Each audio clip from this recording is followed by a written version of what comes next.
Monsieur le ministre, je vous interpelle aujourd'hui sur un fait assez grave survenu ce lundi au Conseil communal de Charleroi. En effet, le bourgmestre socialiste de Charleroi a invité à s'exprimer lors de notre Conseil communal un représentant de Free Palestine qui est membre de la plateforme Samidoun. On le sait, Samidoun est lié au FPLP, organisation reconnue comme organisation terroriste par l'Union européenne depuis les années 70. Et les propos qui ont été tenus à cette occasion sont assez graves parce qu'en effet, ce citoyen présenté par le bourgmestre comme tel, a fait la promotion du recours aux armes, par le Hamas, a défendu également le Hamas, dans un objectif, disait-il, d'une Palestine qui vaincra du fleuve à la mer, ce qui traduit sa volonté d'avoir exterminé l'État d'Israël. À aucun moment, le bourgmestre de Charleroi n'a arrêté l'auteur de ces propos, n'a recadré la déclaration. Déclaration naturellement qui est de l'apologie du terrorisme, mais au minimum également une incitation indirecte à un acte terroriste.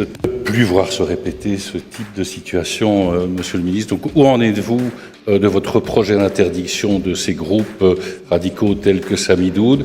Cher Monsieur De Carme, merci pour votre question. Je pense que comme vous et comme beaucoup d'autres, j'ai été choqué par les propos tenus dans la salle du Conseil communal de Charleroi. Si le droit international reconnaît à un peuple le droit de résister, je rappelle aussi que l'article 140 bis du Code pénal belge condamne fermement tout soutien à une organisation terroriste telle que le Hamas. Comme annoncé, je déposerai sur la table du gouvernement un avant-projet de loi sur le sujet dans les meilleurs délais. Nous allons nous donner les moyens d'interdire les associations radicales qui portent gravement atteinte à la sécurité publique et qui aussi piétinent notre vivre ensemble. Merci d'agir aussi rapidement, de nous déposer ici sur les tablettes du Parlement le plus rapidement possible la possibilité de nettoyer notre société de ces groupes radicaux qui font du mal au vivre ensemble.